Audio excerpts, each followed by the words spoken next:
रथयात्रा समय गाँ लोक प्रभु जगन्नाथ को भक्ति सह पूजा करुथिले। हे प्रभु जगन्नाथ, आपणों आज आम गाँ लोक बहुत खुशी रे अछंती। दयाकरी एपरी आशीर्वाद आम उपरे सदा सर्वदा रखि थांतु प्रभु, एवं आमको आगको आसुथिबा विपद ठारू रक्षा करंतु। प्रभु जगन्नाथ तांको भक्तंकर भक्ति देखि बहुत खुशी हेउथिले। एतिकी बेले प्रभु महादेव सेठारे प्रकट हेले एवं कहिले, प्रभु जगन्नाथंकर जय हेउ। प्रभु, आज तुम पूजा होइथिबारु देखो किपरि तुम भक्त माने खुशी रे तुमको पूजा करिबा सह सेमानंकर दुख जनाउछंती। तेणु प्रभु, तमे एपरि सर्वदा तांको मुखरे हस रखिथाओ। प्रभु महादेव, मु तो मो भक्त मानक सह सर्वदा अछि, तेणु मु चाहेना तांको उपरे दुख आसु बोली। हेले जहा विधिर विधान ताकू केही भी परिवर्तन करि पारिबे नाही। माने ए गाँ लोकंक प्रति एक विपद मारी आसुची ओ से विपद पाई मु तांकू किछि दिन साहाय्य करि पारिबी नाही एवं उपयुक्त समय देखि तांकू साहाय्य करिबी। हे प्रभु, विधिर विधान तो केबे भी परिवर्तन करि हेबो नाही, हेले तमे सदा सर्वदा तम भक्त माननकु तुरंत साहाय्य कर। किंतु एबे काहींकि कहुच एमाननकु संगे संगे साहाय्य करि पारिबो नाही। महादेव, ए गाँ बालांक द्वारा किछि वर्ष पूर्वरु अजणारे एक बिलुआर मृत्यु होइतिला एवं से बिलुआर आत्मा ए गाँ बालांकु मारुतिला। तेणु एमाने से बिलुआर आत्मा को गोटिए हांडी रे बंधीन करी जंगल रे छाड़ी देइथिले।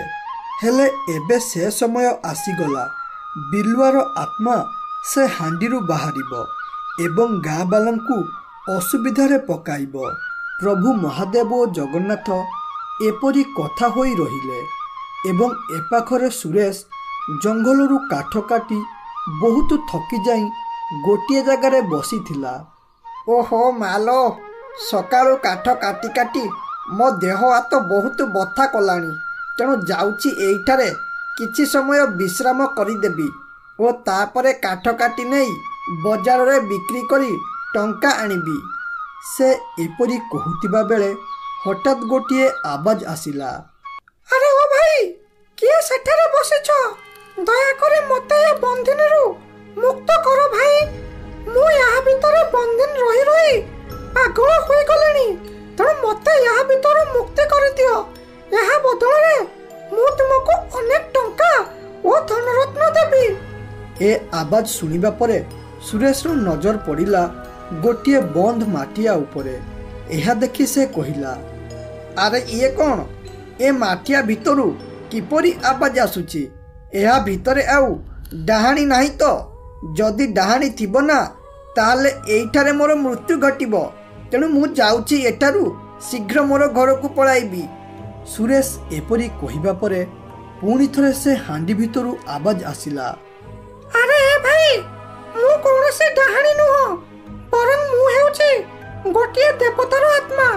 गोटे ऋषि अभिशाप देई मते या भितरे बंधन करि दैछि। तेणु मते थरे विश्वास करी या भितर मुक्ति करो। या बदल रे मु तुमको अनेक टंका देबी। आउ तमे जति मते या भितर मुक्ति न करो ताहले आउ किए मते मुक्ति करिवो ओ अनेक धनरत्न सिए पाइबो। एहा सुनी सुरेश मने मने भाबिला, अरे या कथा सुनी मते जहा लागुची सतरे या भितरे गोटिए देवतार आत्मा अछि।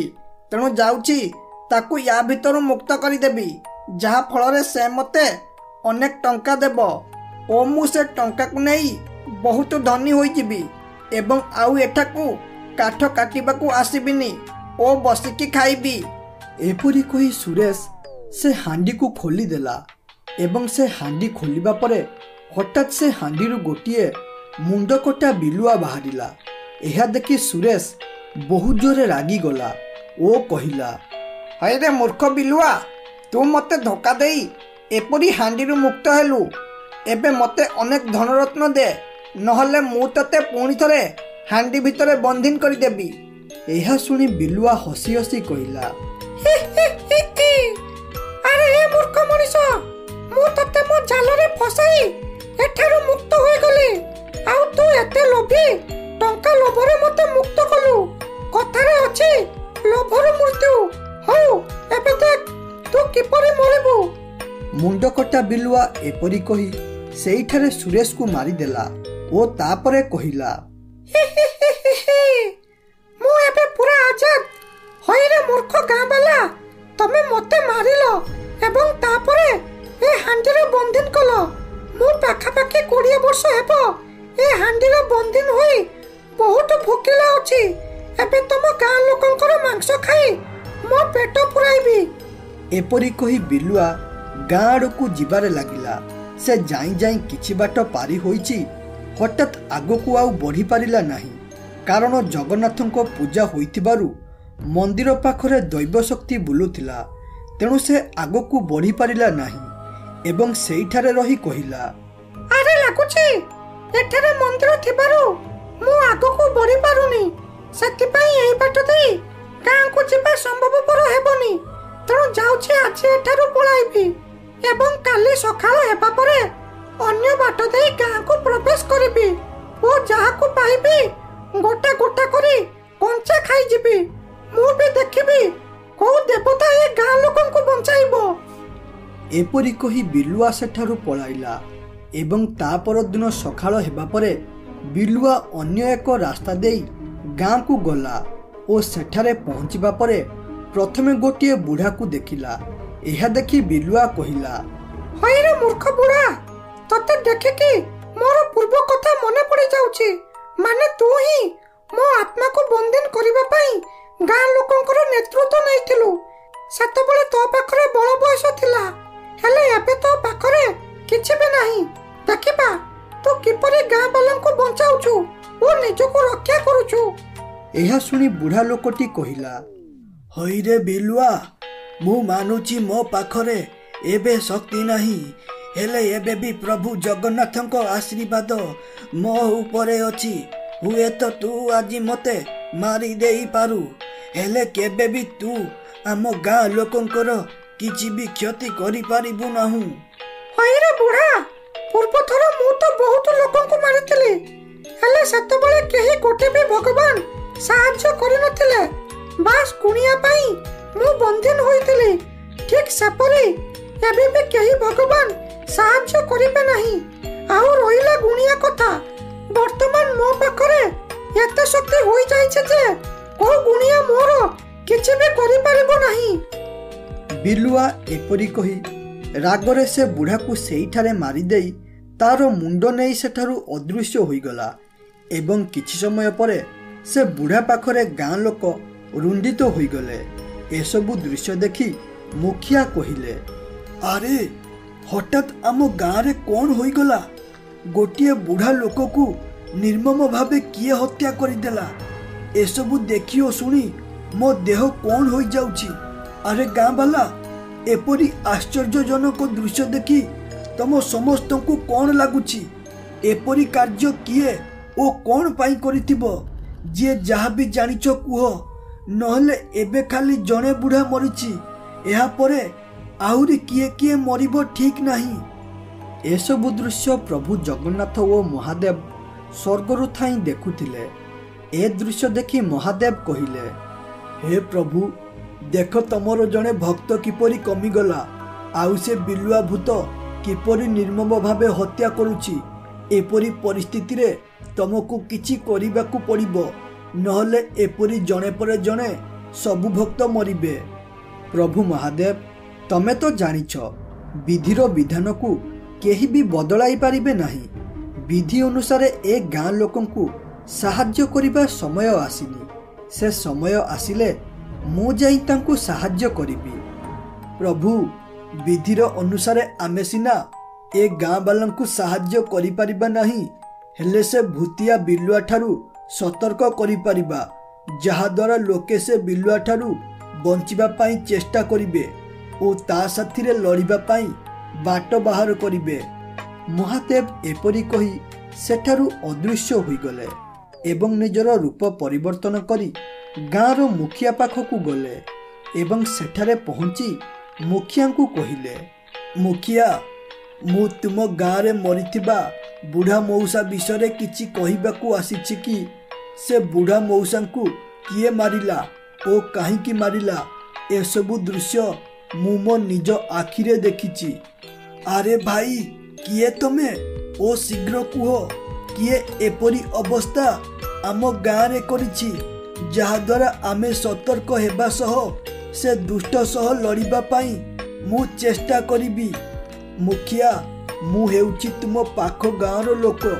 ସେଦିନ ମୁଁ ଗୋଟେ କାମ ପାଇଁ ତୁମ ଗାଁକୁ ଆସିଥିଲି ଓ ଆସିଲା ବେଳେ ଦେଖିଲି ଗୋଟେ ମୁଣ୍ଡ କଟା ବିଲୁଆ ବୁଢ଼ା ମଉସାକୁ ମାରି ତାର ମୁଣ୍ଡକୁ ନେଇ ପଳାଇଲା ଏବଂ ଆଉ ମଧ୍ୟ କହୁଥିଲା ତୁମ ଗାଁ ଲୋକଙ୍କ ଠାରୁ ତାର ପୁରୁଣା ପ୍ରତିଶୋଧ ନେବ ବୋଲି। ଏହା ପୁରା ନିରାଟ ସତ୍ୟ କଥା। ଯଦି ଏହାକୁ ମିଛ ଭାବିବ ତାହେଲେ ବହୁତ ଅସୁବିଧାରେ ପଡ଼ିବ। ଏହା ଶୁଣି ମୁଖିଆ କହିଲେ, ଆରେ କ'ଣ କହୁଛ ଭାଇ ତମେ? ମୁଣ୍ଡ କଟା ବିଲୁଆ? ଆରେ ବାପରେ, ଯେଉଁ ବିଲୁଆକୁ ଆମେ ବହୁ ବର୍ଷ ପୂର୍ବରୁ ବନ୍ଦିନ କରି ରଖିଥିଲୁ ସେ ବିଲୁଆ ପୁଣି ଗାଁକୁ ଫେରିଲା କେମିତି? ହେ ପ୍ରଭୁ, ଏବେ କ'ଣ କରିବୁ ଓ କିପରି ଆମ ଗାଁକୁ ସେ ବିଲୁଆ କବଳରୁ ରକ୍ଷା କରିବୁ? ଆରେ ଏ ଭାଇ, ତମେ ଯାହା ବି କିଛି ଦେଖିଛ ତାକୁ ଦୟାକରି ଆମ ମିଟିଂରେ କହିବ, ଯାହାଦ୍ୱାରା ଆମ ଗାଁ ଲୋକ ସତର୍କ ହେବା ସହ ସେ ବିଲୁଆ ସହ ଲଢ଼ିବା ପାଇଁ କିଛି ଉପାୟ ଭାବିବେ। ମୁଖିଆ ଏପରି କହି ଗୋଟିଏ ମିଟିଂ ବସାଇଲେ ଓ ତାପରେ କହିଲେ, ଆରେ ଗାଁ ବାଲା, ଆମ ଗାଁକୁ ଗୋଟିଏ ବଡ଼ ସମସ୍ୟା ମାଡ଼ି ଆସିଛି ଓ ସେଇଟା ହେଲା ଆମେ ବହୁ ବର୍ଷ ପୂର୍ବରୁ ବନ୍ଦିନ କରି ରଖିଥିବା ବିଲୁଆଟା ଏବେ ଗାଁକୁ ଫେରିଛି ଓ ସେ ହିଁ ବୁଢ଼ା ମଉସାକୁ ମାରିଛି ଓ ଏସବୁ ଆର ଗାଁ ଲୋକ ମଦନ ଦେଖିଛି। ଆରେ ଏ ମଦନ, ଟିକେ ସବୁ କଥା ଗାଁ ବାଲାଙ୍କୁ ଖୋଲିକି କହିଦିଅ। ଏହା ଶୁଣିବା ପରେ ମଦନ ରୂପରେ ଥିବା ମହାଦେବ ଗାଁ ବାଲାଙ୍କୁ ସବୁ କଥା ଗୋଟି ଗୋଟି କରି ଖୋଲିକି କହିଲା। ଏହା ଶୁଣିବା ପରେ ଗାଁ ଲୋକ ବହୁତ ଜୋରେ ଡରିଗଲେ, କାରଣ ସେମାନେ ମୁଣ୍ଡକଟା ବିଲୁଆର ଆତଙ୍କ ଓ ସେ ବିଲୁଆ ପାଇଁ ଗାଁ ଲୋକଙ୍କର ମୃତ୍ୟୁ ଦେଖିଛନ୍ତି। ଏସବୁ ଶୁଣି ମୁଖିଆ କହିଲେ, ଆରେ ଗାଁ ବାଲା, ଏସବୁ କଥା ଶୁଣିଲ ତ? ଏବେ କୁହ, ସେ ଭୂତିଆ ବିଲୁଆ ସହ କିପରି ଲଢ଼ି ତାକୁ ମାରିବା? ଯଦି ତାକୁ ଏ ଗାଁରୁ ନ ବାହାର କରିବା ତାହେଲେ ବୁଢ଼ା ମଉସା ପରି ଗାଁର ଗୋଟେ ପରେ ଗୋଟେ ସବୁ ଲୋକ ମରିବେ ଓ ଆମ ଗାଁ ପୁରା ମଶାଣିରେ ପରିଣତ ହୋଇଯିବ। ଏହା ଶୁଣି ସଞ୍ଜୟ କହିଲା, ଆରେ ମୁଖିଆ, ଏଥିରେ ଡରିବାର କିଛି ନାହିଁ। ମାନେ ପୂର୍ବଥର ଯେଉଁ ଗୁଣିଆ ସେ ବିଲୁଆକୁ ବନ୍ଦିନ କରିଥିଲା ତାକୁ ଡାକ, ସେ ହିଁ ଆମ ଗାଁରୁ ଭୂତିଆ ବିଲୁଆକୁ ବାହାର କରିବ।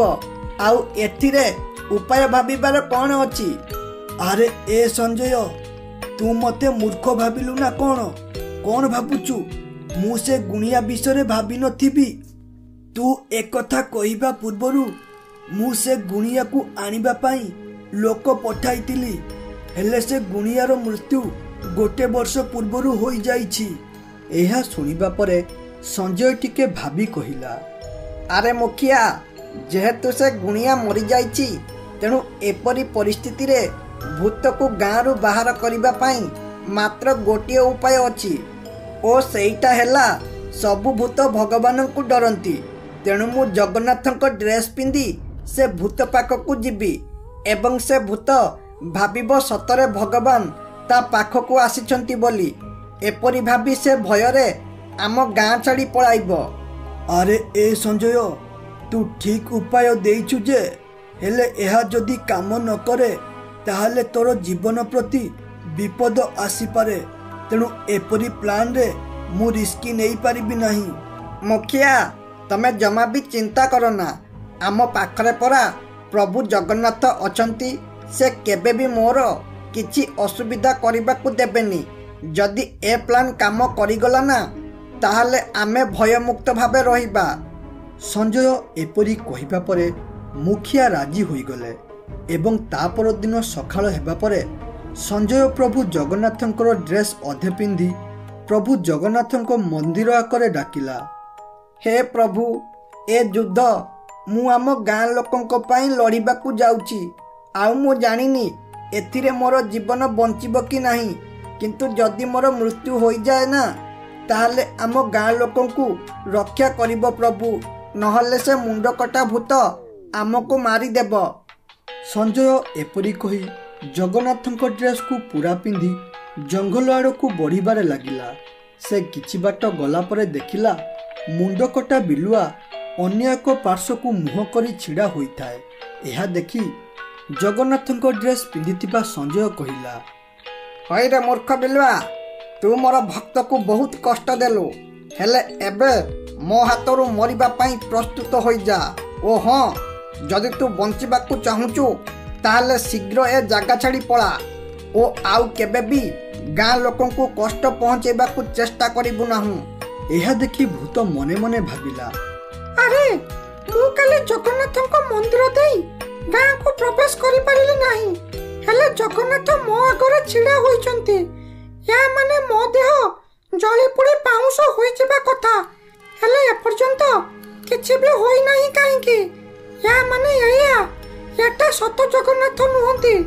ବିଲୁଆ ଏପରି ଭାବି କହିଲା, ଆରେ ଏ ମଣିଷ, ମୁଁ ଜାଣିଛି ତୁ ଜଗନ୍ନାଥଙ୍କ ଡ୍ରେସ୍ ପିନ୍ଧି ମତେ ଡରାଇବାକୁ ଆସିଛୁ, ଆଉ କହୁଛୁ କଣ ନା ମତେ ମାରିବୁ ବୋଲି। ହଉ, ଏବେ ଦେଖିବା କିଏ କାହାକୁ ମାରୁଛି, ମୁଁ ତତେ ମାରିବି ନା ତୁ ମତେ ମାରିବୁ। ଏହା ଶୁଣି ସଞ୍ଜୟ ମନେ ମନେ ଭାବିଲା, ଆରେ ଏ ଭୂତ କ'ଣ ସତରେ ମତେ ଚିହ୍ନି ପାରିଲା ନା? ମତେ ଯାହା ଲାଗୁଛି ଇଏ ମତେ ଚେକ୍ କରିବା ପାଇଁ ଏପରି କହୁଛି ବୋଧେ, ତେଣୁ ମତେ ନ ଡରି ତାକୁ ଡରାଇବାକୁ ପଡ଼ିବ। ହେ ପ୍ରଭୁ ଜଗନ୍ନାଥ, ମତେ ରକ୍ଷା କର। ସେ ଏପରି ଭାବି କହିଲା, ଆରେ ଏ ବିଲୁଆ, ତାହେଲେ ତୁ ମୋ କଥା ମାନିବୁ ନାହିଁ, ତାହେଲେ ଏବେ ମୋ ହାତରୁ ମରିବା ପାଇଁ ପ୍ରସ୍ତୁତ ହୋଇଯା। ଶୁଣ, ମୁଁ ତତେ ଶେଷ ଥର ପାଇଁ କହୁଛି, ଏଠାରୁ ପଳା, ନହେଲେ ନିଜ ମୃତ୍ୟୁ ତୁ ନିଜ ହାତରେ ଲେଖିବୁ।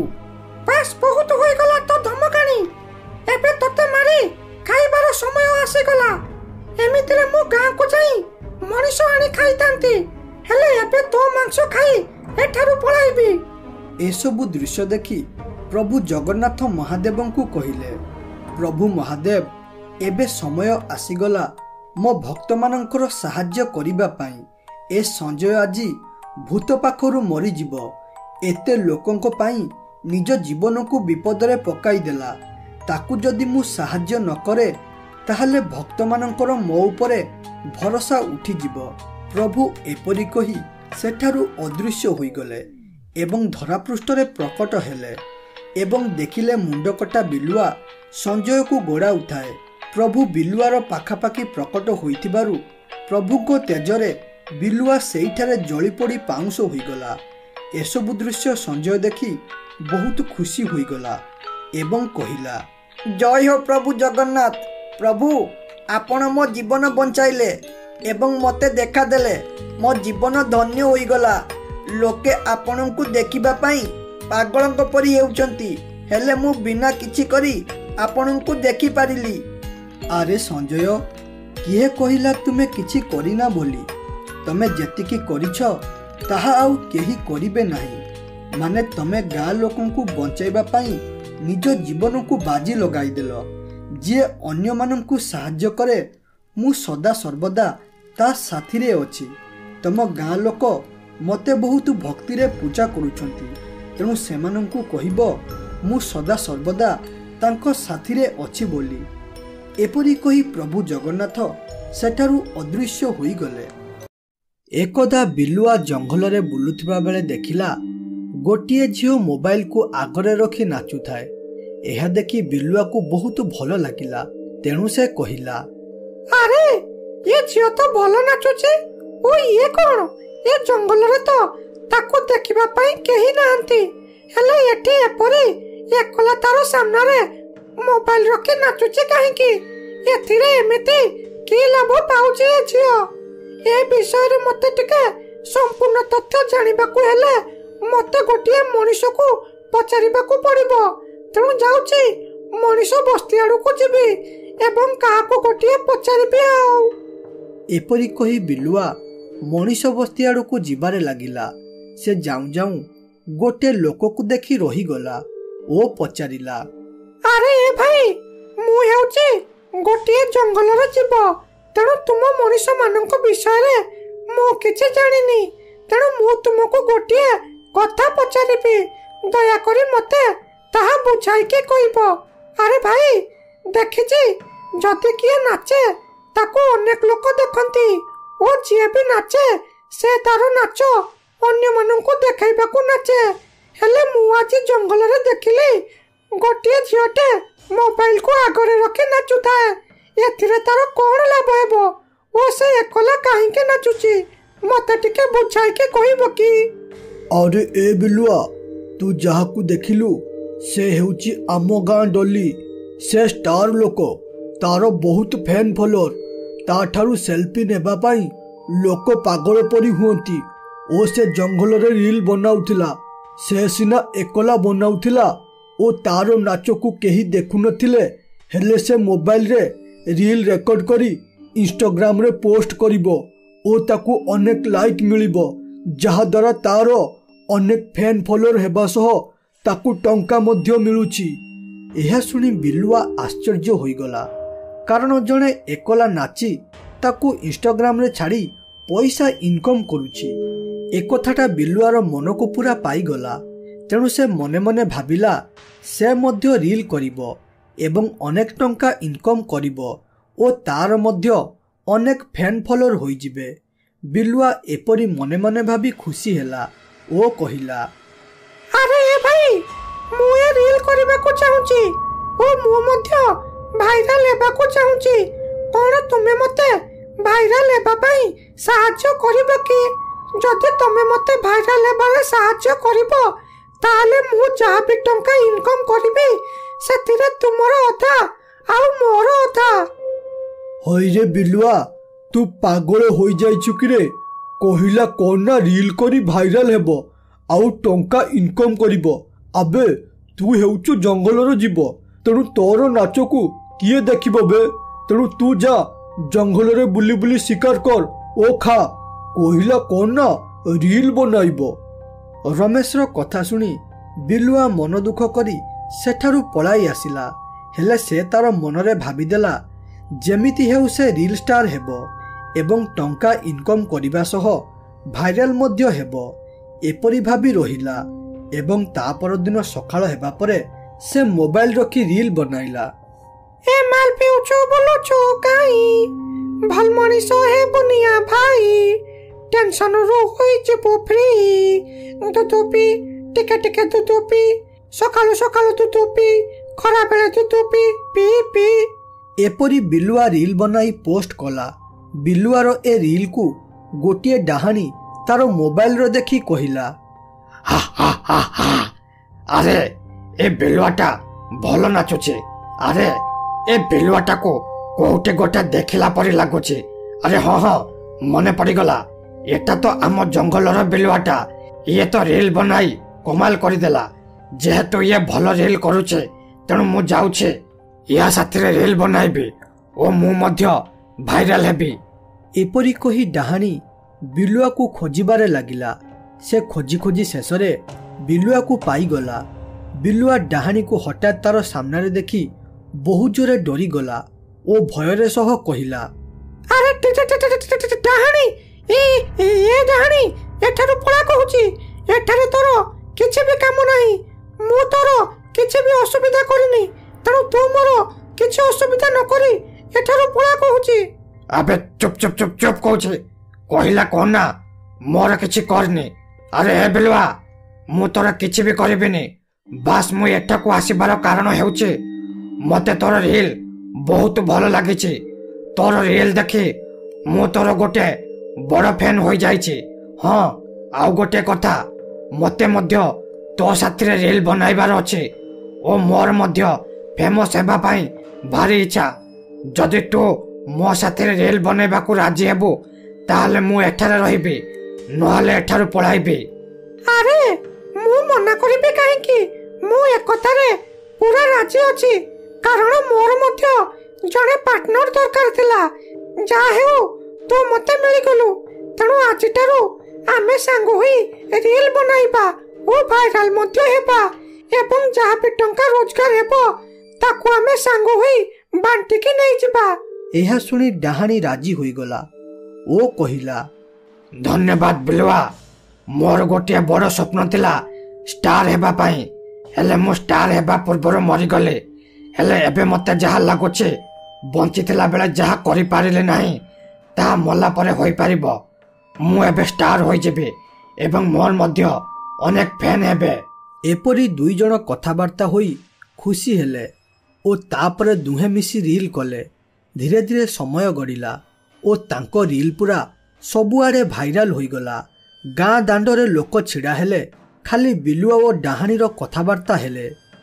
ଆରେ ଗାଁ ବାଲା, ତମେ ତ ଦେଖିଥିବ ବିଲୁଆ ଓ ଡାହାଣୀର ରିଲ୍। ବିଶ୍ୱାସ କର, ମୁଁ ମୋର ଜୀବନରେ ଅନେକ ରିଲ୍ ଦେଖିଲିଣି, ହେଲେ ଏ ଦୁଇ ଜଣଙ୍କର ରିଲ୍ ଦେଖି ଏତେ ମଜା ଲାଗୁଛି ଯେ ତାହାକୁ ଶବ୍ଦରେ କହିହେବନି। ମାନେ ୟାଙ୍କ ଦୁଇ ଜଣଙ୍କର ରିଲ୍ ସବୁଠାରୁ ପୁରା ଅଲଗା ଓ ମଜାଦାର ମଧ୍ୟ। ଆରେ ଭାଇ, ତୁ ସତ କହିଲୁ ରେ। ସେ ଦୁଇ ଜଣ ଯେତେବେଳେ ରିଲ୍ ବନାଇ ନାଚୁଛନ୍ତି ଭାରି ବଢ଼ିଆ ଲାଗୁଛି। ଓ ଏ ରିଲ୍ କେବଳ ଆମେ ବଡ଼ ଲୋକ ଦେଖୁନାହାନ୍ତି, ବରଂ ଛୋଟ ଛୋଟ ଛୁଆ ମଧ୍ୟ ଦେଖୁଛନ୍ତି ଓ ମଜା ମଧ୍ୟ ଉଠାଉଛନ୍ତି। ଆରେ ମୋର ପୁଅ ଓ ଝିଅ ଯେତେବେଳେ ନ ଖାଉଛନ୍ତି ମୁଁ ସେ ଦୁଇ ଜଣଙ୍କୁ ରିଲ୍ ଦେଖାଇ ଦେଉଛି, ଯାହାଦ୍ୱାରା ମୋ ପୁଅ ଝିଅ ବହୁତ ଖୁସିରେ ଖାଉଛନ୍ତି। ହାय ସାଙ୍ଗମାନେ, ଦେଖିପାରୁଥିବେ ମୋ ଭିଡ଼ିଓରେ ଷ୍ଟାର ବିଲୁଆ ଓ ଡାହାଣୀ ଅଛନ୍ତି। ବର୍ତ୍ତମାନ ଏ ଏରିଆର ଏ ଦୁଇ ଜଣ ଷ୍ଟାର, ୟାଙ୍କୁ ଦେଖିବା ପାଇଁ ଅନେକ ଲୋକ ଆସୁଛନ୍ତି। ହେଲେ ଏବେ ଏ ଦୁଇ ଜଣଙ୍କୁ ଆପଣମାନେ ମୋ ବ୍ଲଗ୍ରେ ଦେଖିପାରିବେ। ଆରେ ଏ ବିଲୁଆ ଭାଇ, ମୋ ଭ୍ୟୁଅର ମାନଙ୍କ ପାଇଁ ପ୍ଲିଜ୍ ଦୁଇ ପଦ କହିବ କି? ଆରେ ଯେଉଁମାନେ ଏ ବ୍ଲଗର ବୟ ବାଦଲକୁ ଦେଖୁଛ, ଜଲ୍ଦି ଯାଇ ଚ୍ୟାନେଲକୁ ଟିକେ ସବସ୍କ୍ରାଇବ କରି ଭିଡ଼ିଓକୁ ଲାଇକ୍, କମେଣ୍ଟ ଓ ସେୟାର କରି ପୁରା ଖେଳାଇ ଦିଅ। ଭାଇ ଆମ ପାଖକୁ ବହୁତ ଦୂରରୁ ଆସିଛନ୍ତି ଓ ଭାଇ ଆମର ବହୁତ ବଡ଼ ଫ୍ୟାନ୍। ତେଣୁ ଭାଇଙ୍କର ଚ୍ୟାନେଲକୁ ଗ୍ରୋ କରିବାରେ ପୁରା ହେଲ୍ପ କର। ଏପରି ଭାବେ ଧୀରେ ଧୀରେ ବିଲୁଆ ଓ ଡାହାଣୀ ଭାଇରାଲ ହେବାକୁ ଲାଗିଲେ ଓ ତାଙ୍କ ପାଖରେ ବହୁତ ଫ୍ୟାନ୍ ଫଲୋଅର ହୋଇଗଲା। ଆରେ ବିଲୁ, ଆଜି ଯାହା ବି କିଛି ଆମେ ହୋଇପାରିଛନ୍ତି ସେସବୁ ଆମ ପରିଶ୍ରମ ଯୋଗୁଁ ସମ୍ଭବ ହୋଇଛି।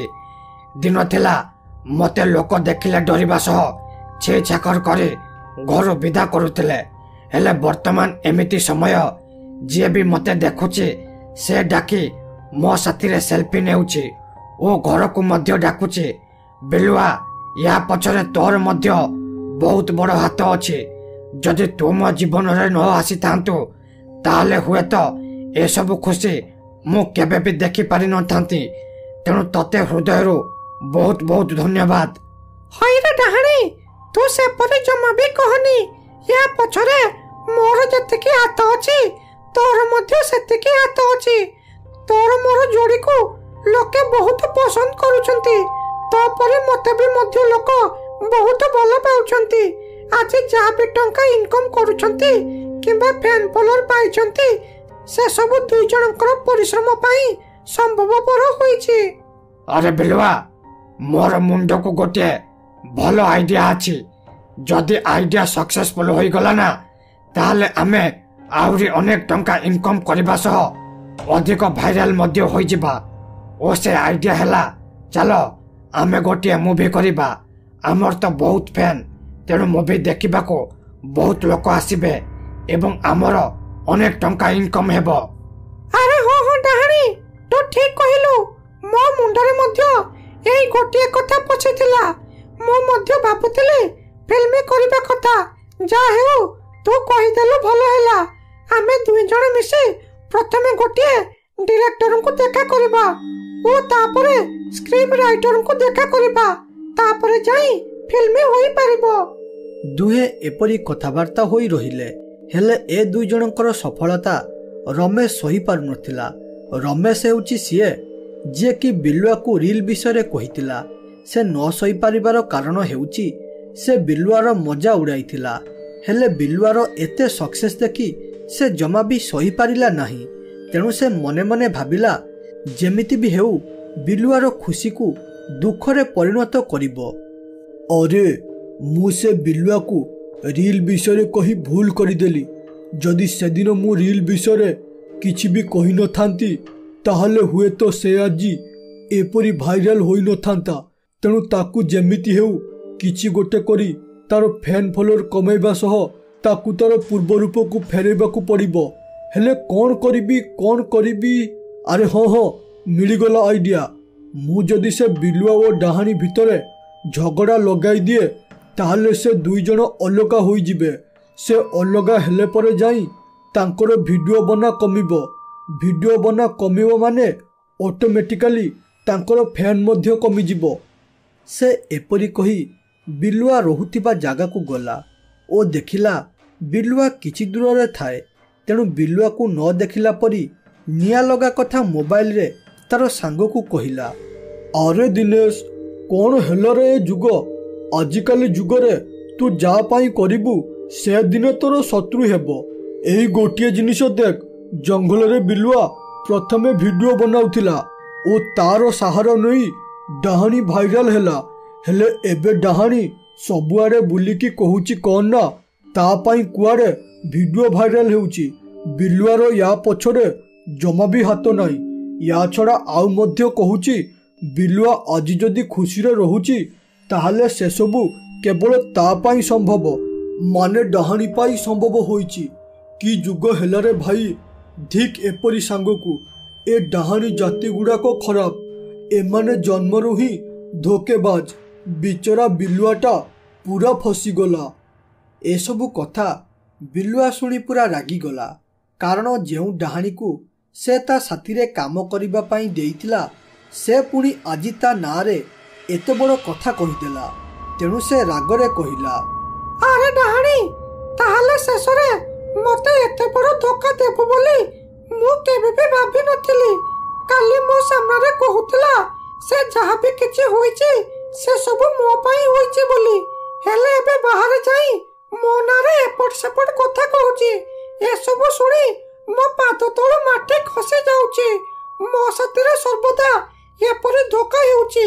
ଆଜି ସେ ଡାହାଣୀ ଖାଲି ଆସୁ। ଆଜି ତାର ଦିନକୁ ମୋର ଦିନେ। ଆଜିଠାରୁ ତାର ମୋର ଅଲଗା ଅଲଗା ହୋଇଯିବୁ। ଏବେଠାରୁ ଏକଲା ଭିଡ଼ିଓ ବନାଇବି ଓ ଦେଖାଇଦେବି ବିନା ତାର ସାହାରାରେ ମୁଁ ମଧ୍ୟ ଭାଇରାଲ ହୋଇପାରେ। ଏପରି ବିଲୁଆ ରାଗିକି ରହିଲା ଓ ଏ ପାଖରେ ରମେଶ ବିଲୁଆକୁ ଯେମିତି ଦେଖେଇକି କହିଥିଲା ଠିକ୍ ସେପରି ଡାହାଣୀକୁ ମଧ୍ୟ ଦେଖାଇକି କହିଲା। ଏସବୁ ଶୁଣି ଡାହାଣୀ ଜୋରରେ ରାଗିଗଲା ଓ ରାଗରେ କହିଲା, ହଇରେ ମୂର୍ଖ ବିଲୁଆ, ଶେଷରେ ତୁ ମତେ ଏପରି କହିପାରିଲୁ। ମାନୁଛି ମୁଁ ଭିଡ଼ିଓ ବନେଇବା ପାଇଁ ତୋ ପାଖକୁ ଯାଇଥିଲି ଓ ଏହା ମାନେ ଏହା ନୁହଁ କି ଭିଡ଼ିଓ ଭାଇରାଲ ହେବା ପଛରେ ତୋର ସବୁ ହାତ ଅଛି। ମୋର ଜମା ବି ହାତ ନାହିଁ ବୋଲି। ମୁଁ ମଧ୍ୟ ଭିଡ଼ିଓ ପାଇଁ ବହୁତ ପରିଶ୍ରମ କରିଛି। ଯଦି ଭିଡ଼ିଓ ଭାଇରାଲ ହେଉଥାଏ ତୋର ଯେତିକି ଅବଦାନ ଅଛି ମୋର ମଧ୍ୟ ସେତିକି ଅବଦାନ ଅଛି। ହେଲେ ତୁ ଲୋକଙ୍କ ସାମ୍ନାରେ ଯେଉଁ ମିଛ କଥା କହି ବାହାଦୁରୀ ଦେଖାଉଛୁ ତାହା ଜମା ବି ଭଲ ନୁହଁ। ତେଣୁ ମୁଁ ଏବେ ତୋ ପାଖକୁ ଯାଇ ମୋର ସବୁ ସମ୍ପର୍କ ତୋ ସାଥିରେ କାଟିଦେବି। ଏସବୁ ଦୃଶ୍ୟ ଦେଖି ରମେଶ ବହୁତ ଖୁସି ହେଲା ଓ କହିଲା, ଲାଗୁଛି ମୋର ପ୍ଲାନ୍ ସକ୍ସେସଫୁଲ ହୋଇଯିବ। ମୁଁ ଏପରି ଦୁଇ ଜଣଙ୍କୁ ଝଗଡ଼ା ଲଗାଇ ଅଲଗା କରିଦେବି ଓ ତାପରେ ଦେଖିବି କେମିତି ଏ ଦୁଇଟା ଏକାଠି ହୋଇ ଭିଡ଼ିଓ ବନାଉଛନ୍ତି। ବହୁତ ହୋଇଗଲା ତୁମର ଭାଇରାଲ ଭିଡ଼ିଓ ଓ ବହୁତ ଦେଖିଦେଲି ତୁମର ଖୁସି। ଏବେ ଖାଲି ବାସ୍ ତୁମର ଦୁଃଖ ଦେଖିବାର ଅଛି। ତୁମ ଦୁଃଖ ଦେଖିବା ପରେ ଯାଇ ମୁଁ ବହୁତ ଖୁସି ହେବି। ହଉ, ଆଉ ବେଶୀ ବିଳମ୍ବ ନ କରି ଯାଉଛି ଶୀଘ୍ର ଏ ଦୁଇ ଜଣଙ୍କର ଝଗଡ଼ା ଦେଖିବି। ଓ ହଁ, ଆଉ ଗୋଟିଏ କଥା, ଏ ଦୁଇ ଜଣ ଝଗଡ଼ା ଲାଗୁଥିବା ବେଳେ ମୁଁ ଭିଡ଼ିଓ ବନାଇଦେବି ଓ ତାକୁ ମୋ ୟୁଟ୍ୟୁବ ଚ୍ୟାନେଲରେ ପୋଷ୍ଟ କରିଦେବି, ଯାହା ଫଳରେ ମୋ ଚ୍ୟାନେଲରେ ଖାଲି ଭ୍ୟୁ ହିଁ ଭ୍ୟୁ ଆସିବ। ସେ ଏପରି କହି ବିଲୁଆ ଓ ଡାହାଣୀ ଝଗଡ଼ା ଦେଖିବାକୁ ଗଲା ଏବଂ ଜାଗା ଉପରେ ପହଞ୍ଚିବା ପରେ ସେ ଯାହା ଭାବିକି ଆସିଥିଲା ପ୍ରକୃତରେ ସେଇଆ ହେଲାନି, ବରଂ ତାର ଓଲଟା ହେଲା। ସେ ଭାବିଥିଲା ଡାହାଣୀ ଓ ବିଲୁଆ ତା କଥାରେ ଝଗଡ଼ା ଲାଗିବେ ବୋଲି। ହେଲେ ସେ ଦୁଇ ଜଣ ଝଗଡ଼ା ନ ଲାଗି ଗୋଟିଏ ଜାଗାରେ ଖୁସିରେ ଛିଡ଼ା ହୋଇଥାନ୍ତି। ଏହା ଦେଖି ରମେଶ ମୁଣ୍ଡ କାମ କଲାନି। ରମେଶକୁ ଦେଖି ଡାହାଣୀ କହିଲା, ହଇରେ ମୂର୍ଖ ମଣିଷ, ତୁ କ'ଣ ଭାବିଲୁ ତୁ ଏପରି ଆମ ଦୁଇ ଜଣଙ୍କ ଭିତରେ ଝଗଡ଼ା ଲଗାଇଦେବୁ ବୋଲି? ଆରେ ତୁ ଆମକୁ ଫସାଉନଥିଲୁ, ବରଂ ଆମେ ତତେ ଫସାଉଥିଲୁ। ଆରେ ମୋର ବିଲୁଆ ଉପରେ ପୁରା ଭରସା ଅଛି। ସେ କେବେ ବି ମୋ ବିଷୟରେ ଭୁଲ କଥା କହିନଥିବ ଏବଂ ତାର ମଧ୍ୟ ମୋ ଉପରେ ବହୁତ ଭରସା ଅଛି। ଆଉ ତୁ କ'ଣ ଭାବିଲୁ ଏପରି ମିଛ କଥା କହି ଆମ ମଧ୍ୟରେ ଝଗଡ଼ା ଲଗାଇବୁ ଏବଂ ଆନନ୍ଦ ନେବୁ? ଏହା କେବେ ବି ସମ୍ଭବ ନୁହଁ। ତୋର ଏହି ମୂର୍ଖାମି ପାଇଁ ତୁ ନିଶ୍ଚିତ ଦଣ୍ଡ ପାଇବୁ। ଡାହାଣୀ ଏପରି କହି ରମେଶକୁ ଗୋଟିଏ ପଥରରେ ପରିଣତ କରିଦେଲା।